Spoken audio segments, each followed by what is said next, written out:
ശോഷിച്ചവനെ കുറിച്ച് ഒരുപാട് കിംവദന്തികൾ അവരുടെ ഇടയിലുണ്ടായിരുന്നു. പക്ഷെ അവന്റെ ഭൂതകാലത്ത് ആളുകൾ എല്ലാം മായ്ച്ചു കളഞ്ഞ് അവന് സൗഖ്യം ലഭിച്ചിരിക്കുകയാണ്. ശോഷിച്ച കൈ മാത്രമല്ല, ആത്മാവും സുഖപ്പെട്ടു. ശോഷിച്ചുപോയ ഒരുപാട് ജീവിതങ്ങളെ അവൻ ഈ കാൽവരി യാത്രയിൽ കൊണ്ടുവന്നിട്ടുണ്ട്. സൗഖ്യം നൽകുന്ന ആ കുരിശിലേക്ക് തളർന്നുപോയ ജീവിതങ്ങളെ സഹയാത്രികരാക്കാൻ എന്നിലെ തപം ഉയരട്ടെ, തപശ്ചര്യകളാൽ. ആമേൻ. കൈ ശോഷിച്ചവനെ കുറിച്ച് ഒരുപാട് കിംവദന്തികൾ അവരുടെ ഇടയിലുണ്ടായിരുന്നു.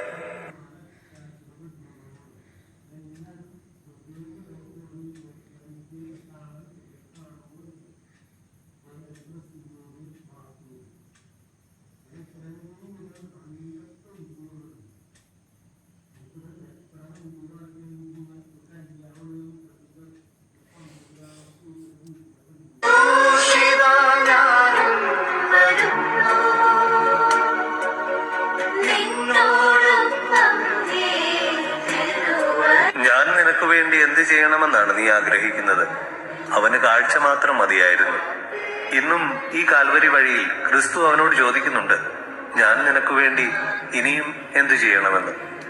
കാഴ്ച തെളിയുവോളം ക്രൂശിതനെ അനുഗമിക്കാൻ എന്നിലെ തപമുയരട്ടെ, തപശ്ചര്യകളാൽ. ആമേൻ.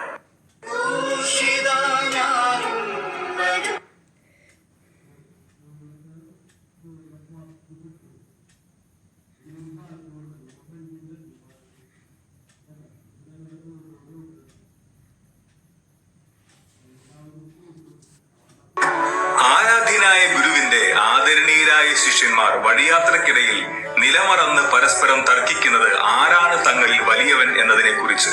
കൂടെയുള്ളവൻ കൂടെ പിറപ്പായിരുന്നാൽ കൂടി എന്നേക്കാൾ ഉയരരുത് എന്ന ആഗ്രഹത്തോടെ അനാവശ്യ തർക്കങ്ങൾക്ക് തിരിതെളിക്കുന്നവരെ നമ്മൾ കണ്ടിട്ടുണ്ട്. ഈശോ പറയുന്നു, ഒന്നാമനാകാൻ ആഗ്രഹിക്കുന്നവൻ അവസാനത്തവനും ശുശ്രൂഷകനുമായിരിക്കട്ടെ. എളിമയെന്ന മനുഷ്യന് ദൈവിക ഭാവം പകരുന്ന പുണ്യത്തെക്കുറിച്ചാകട്ടെ ഇന്ന് നമ്മുടെ ധ്യാനം. ആരാധ്യനായ ഗുരുവിന്റെ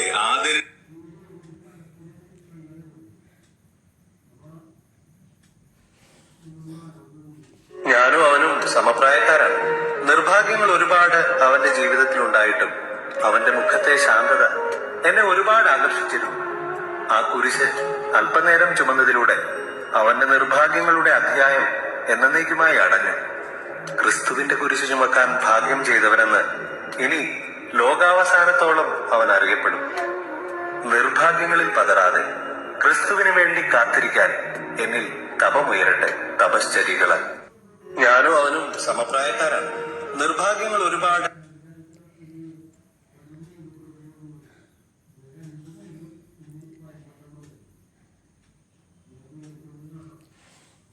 ഒന്നാമനാകണം, മിടുക്കനാകണം, മറ്റുള്ളവരെ വെല്ലണം.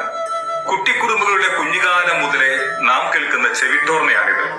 തോൽക്കാൻ മനസ്സില്ലാതെ ചെറു തോൽവിയിൽ പോലും തലമൂടി തകർന്നിരിക്കുന്ന പുതുതലമുറയെ മനസ്സിൽ കണ്ടുകൊണ്ടാണ് ഈശോ പറഞ്ഞത്, സ്വയം ഉയർത്തുന്നവൻ താഴ്ത്തപ്പെടും, അറിഞ്ഞുകൊണ്ട് സ്വയം താഴ്ത്തുന്നവൻ ഉയർത്തപ്പെടുക തന്നെ ചെയ്യും എന്ന്. ജീവിതത്തിന്റെ ഉയർച്ച താഴ്ചകളെ കുറിച്ചാകട്ടെ ഇന്ന് നമ്മുടെ ധ്യാനം. ഒന്നാമനാകണം, മിടുക്കനാകണം.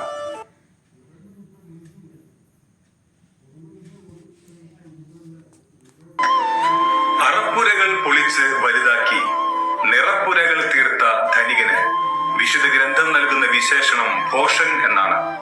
വെട്ടിപ്പിടിച്ചെന്നും നേടിയെടുത്തെന്നും പലതിനെക്കുറിച്ചും അഹങ്കാരത്തോടെ ചിന്തിക്കുന്ന നമ്മോട് ഈശോ പറയുന്നത്, സമ്പാദിച്ച് സമ്പന്നനാകാതെ സമ്മാനിച്ച് സമ്പന്നനാകാനാണ്. വ്യയം ചെയ്യപ്പെടേണ്ട സമ്പത്തിനെ കുറിച്ചാകട്ടെ ഇന്ന് നമ്മുടെ ധ്യാനം.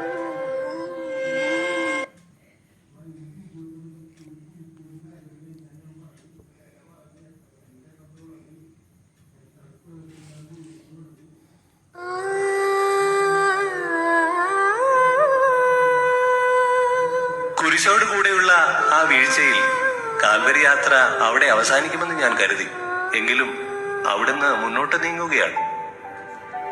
ദൈവം ആഗ്രഹിക്കുന്നിടത്ത് എത്തുവോളം ഒരു പ്രതിസന്ധിക്കും എന്റെ ജീവിതത്തെ തടുക്കാനാവില്ലെന്നുള്ള സത്യം തിരിച്ചറിയാൻ എന്നിലെ തപമുയരട്ടെ, തപശ്ചര്യകളാൽ. ആമേൻ.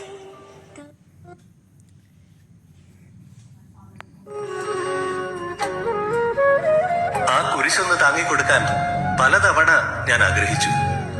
മറ്റുള്ളവർ എന്തു വിചാരിക്കുമെന്ന് കരുതി എനിക്കത് ചെയ്യാൻ കഴിഞ്ഞില്ല.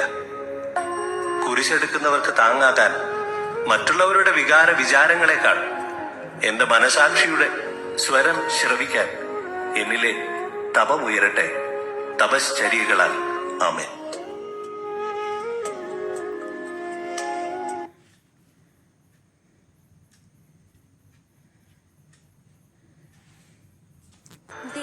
ജീവിതത്തിൽ ഇന്നോളം ഒരു ദ്രോഹവും അറിഞ്ഞുകൊണ്ട് ഞാൻ ആർക്കും ചെയ്തിട്ടില്ല. എന്നിട്ടും എന്റെ ജീവിതത്തിൽ എന്റെ ഇങ്ങനെ എന്ന ചോദ്യം പലപ്പോഴും നമ്മൾ കേട്ടിട്ടുണ്ട്.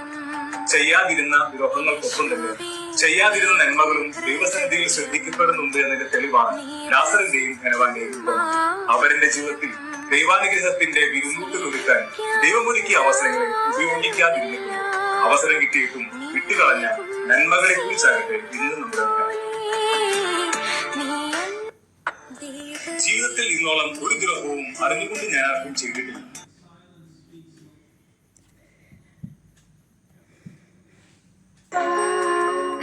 എഴുന്നേറ്റ് നടക്കുവാൻ പോലും ത്രാണിയില്ലാത്ത വിധം ചമ്മട്ടി അടികളാൽ ആ മേനി ദുർബലമായിട്ട് കൂടി വലിയൊരു മരക്കുരിശ് പടയാളികൾ അവന്റെ തോളിൽ വച്ചു കൊടുക്കുകയാണ്. പെയ്തൊഴിയാത്ത മഴ പോലെ സഹനങ്ങൾ ജീവിതത്തെ തളർത്തുമ്പോഴും യാത്ര തുടരാൻ, ജീവിതത്തെ ശക്തിപ്പെടുത്താൻ തപമുയരട്ടെ, തപശ്ചര്യകളാൽ.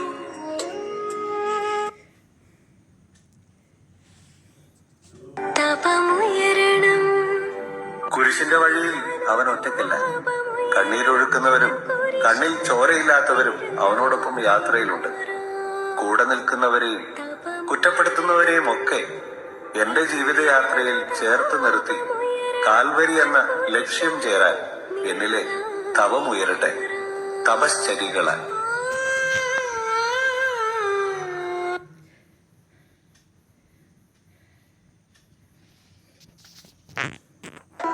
ഈശോയെ ഒരു നോക്ക് കാണാൻ സിക്കമൂർ മരത്തിൽ കയറിപ്പറ്റിയ ഒരു സക്കേവൂസ് ഉണ്ട് സുവിശേഷത്തിൽ. മരക്കൊമ്പിൽ അള്ളിപ്പിടിച്ചിരുന്ന് ഇലച്ചാർത്തിൽ മറഞ്ഞിരുന്ന് ഒളിഞ്ഞ് അവനെ വെറുതെ ഒന്ന് കാണണം, അവൻ എന്നെ കാണരുത് എന്ന ഭാവത്തോടെ. കുടുംബത്തിന് രക്ഷ കൈവരാൻ പിടിവിട്ട് താഴെയിറങ്ങാനാണ് ഈശോ ആവശ്യപ്പെടുന്നത്. നമ്മുടെ ജീവിതത്തിലും അവനിൽ നിന്നും അകലങ്ങൾ തീർക്കുന്ന ചില മരക്കമ്പുകളുണ്ട്. ജീവിതത്തിൽ നാം വിട്ടൊഴിയേണ്ട മരക്കമ്പുകളെ കുറിച്ചാകട്ടെ ഇന്നത്തെ ധ്യാനം.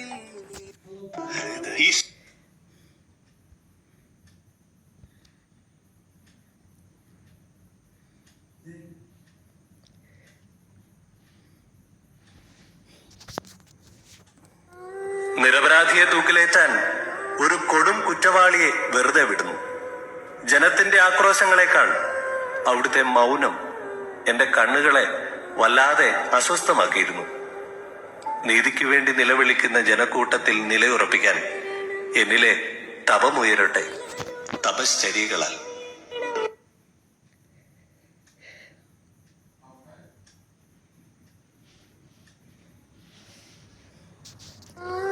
പീലാത്തോസിന്റെ സിംഹാസനത്തിനരികെ നിസ്സഹായനായി അവൻ നിൽക്കുകയാണ്. രക്ഷപ്പെടാനുള്ള ഒരു സാധ്യതയും ഇല്ലാതിരുന്നിട്ടും പഴുതടച്ച സുരക്ഷ ഒരുക്കുന്നതിൽ ഞാനും ഉണ്ടായിരുന്നു. കുറ്റം ചെയ്യാത്തവനെ കുറ്റക്കാരനെന്ന് വിധിക്കാൻ കൂട്ടുനിൽക്കുന്നവർക്ക് ദൈവം നൽകുന്ന ശിക്ഷയുടെ കാഠിന്യമോർത്ത് എന്റെ ഉള്ളിൽ തേങ്ങലുണ്ട്. നിരപരാധികളുടെ ഹൃദയവികാരങ്ങൾ എന്റെ ഉള്ളിൽ തപമുയർത്തട്ടെ, തപശ്ചര്യകളാൽ. ആമേൻ.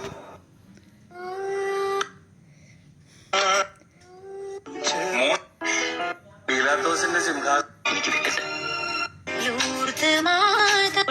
ഒരു ദൈവത്തെ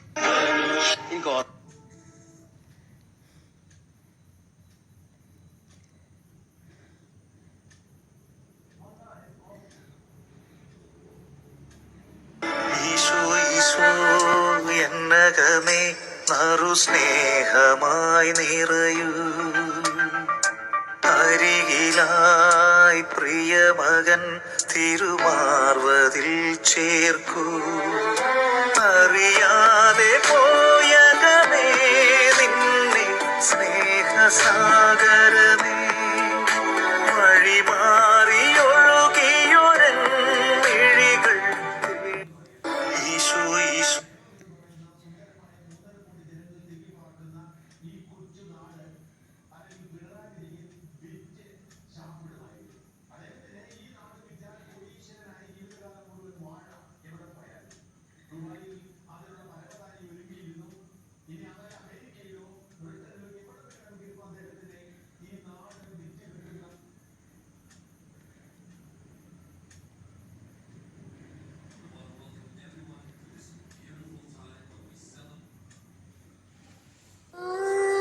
പീലാത്തോസിന്റെ സിംഹാസനത്തിനരികെ നിസ്സഹായനായി അവൻ നിൽക്കുകയാണ്. രക്ഷപ്പെടാനുള്ള ഒരു സാധ്യതയും ഇല്ലാതിരുന്നിട്ടും പഴുതടച്ച സുരക്ഷ ഒരുക്കുന്നതിൽ ഞാനും ഉണ്ടായിരുന്നു. കുറ്റം ചെയ്യാത്തവനെ കുറ്റക്കാരനെന്ന് വിധിക്കാൻ കൂട്ടുനിൽക്കുന്നവർക്ക് ദൈവം നൽകുന്ന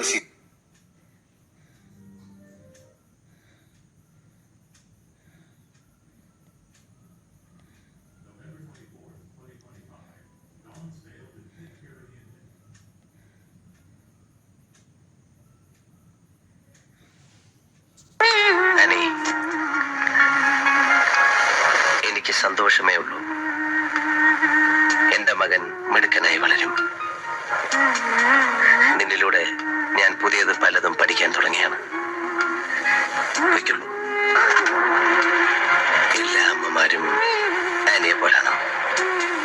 അതെ കുഞ്ഞെ.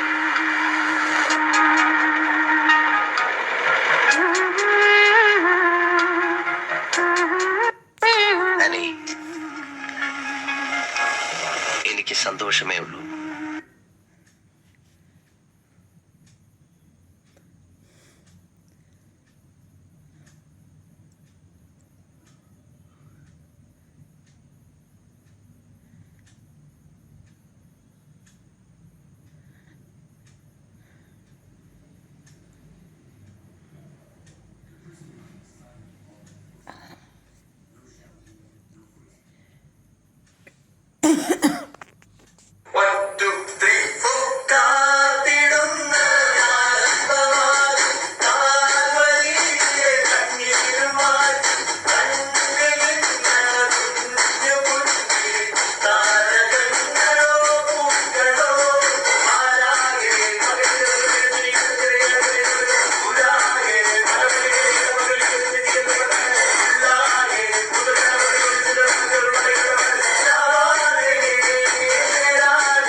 മൃദുവായി നീ തൊടുകിൽ ഇന്നാത്മം സൗഖ്യം നേടും.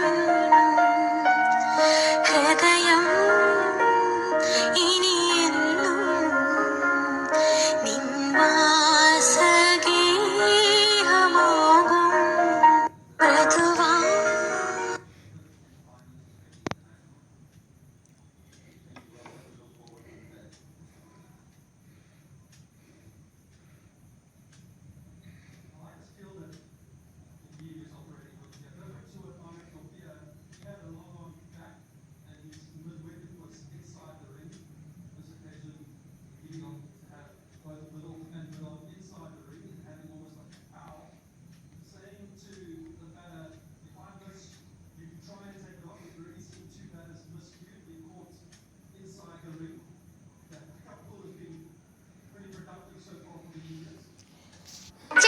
വിളിക്കാൻ പറ്റി ഞാനും പോണ്ടിട്ടാ.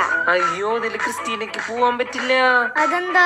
10ാം ക്ലാസ്സും 12ാം ക്ലാസ്സും കഴിഞ്ഞ ചേച്ചിമാരും ചേട്ടന്മാരുമാണ് അതിൽ പങ്കെടുക്കേണ്ടത്. ക്രിസ്റ്റീനോട് ചേച്ചീനോട് അതിൽ പങ്കെടുക്കാൻ പറഞ്ഞോളൂട്ടാ. ഓക്കേ. ക്രിസ്റ്റീന വലുതാവുമ്പോ എന്തായാലും പോവും വേണം. അപ്പൊ ഇന്നത്തെ വചനം പഠിച്ചാലോ? ഹോസിയ 14:1. ദൈവമായ കർത്താവിലേക്ക് തിരിച്ചു വരിക. ഇന്നത്തെ ആക്ടിവിറ്റി നല്ല ദൈവവിളിക്ക് വേണ്ടി 3 സ്വർഗസ്ഥനായ പിതാവേ എന്ന പ്രാർത്ഥന ചൊല്ലി പ്രാർത്ഥിച്ചോളൂട്ടാ. അമ്മി ജസ്റ്റ് ജസു. തിയമോ ജേസു.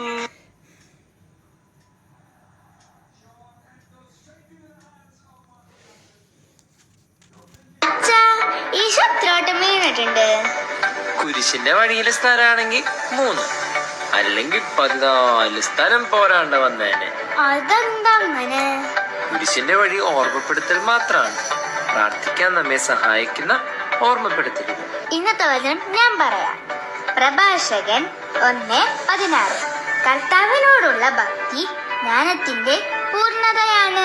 Very good. ഇന്ന് കുരിശിന്റെ വഴിയിലെ ഓരോ സ്ഥലങ്ങളെയും ഓർമ്മിച്ച് 14 കൃത്യസ്തുതി പ്രാർത്ഥിച്ചോളോട്ടാ. നന്ദി ജസു. തിയമോ ജേസു.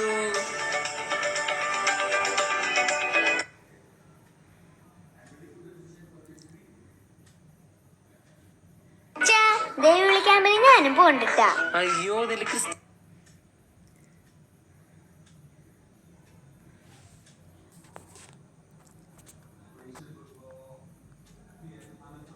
അച്ഛാ, ഇന്നലെ അമ്മ പറയാ ദൈവം വിളിക്കാമ്പില് പോയാലുണ്ടല്ലോ നമ്മളെ പിടിച്ച് സിസ്റ്റേഴ്സ് ആക്കുന്നു. അങ്ങനെയൊന്നുമില്ല. പ്രാർത്ഥനയിലൂടെയും കളികളിലൂടെയും ദൈവവിളി എന്താണെന്ന് തിരിച്ചറിയാൻ നമ്മളെ സഹായിക്കുന്ന ക്യാമ്പാണ് ദൈവവിളി ക്യാമ്പ്. ആരെയും പിടിച്ച് അച്ഛനാക്കുന്ന ക്യാമ്പൊന്നല്ല കേട്ടാ. ഇന്നത്തെ വചനം പറഞ്ഞിട്ടെ? വേണ്ട, ഞാൻ പറയാം. 1 കൊറിന്ത്യസ് 1:9. തന്റെ പുത്രനും നമ്മുടെ കർത്താവുമായ യേശുക്രിസ്തുവിന്റെ സഹവാസത്തിലേക്കു നിങ്ങളെ വിളിച്ച ദൈവം വിശ്വസ്തനാണ്. ഓക്കെ. ഇന്ന് ദൈവവിളി ക്യാമ്പിൽ പങ്കെടുക്കുന്ന എല്ലാവർക്കും വേണ്ടി 5 എല്ലാവർക്കും നല്ലൊരു ദിവസം ആശംസിക്കുന്നു പ്രാർത്ഥനയോടെ. Good night.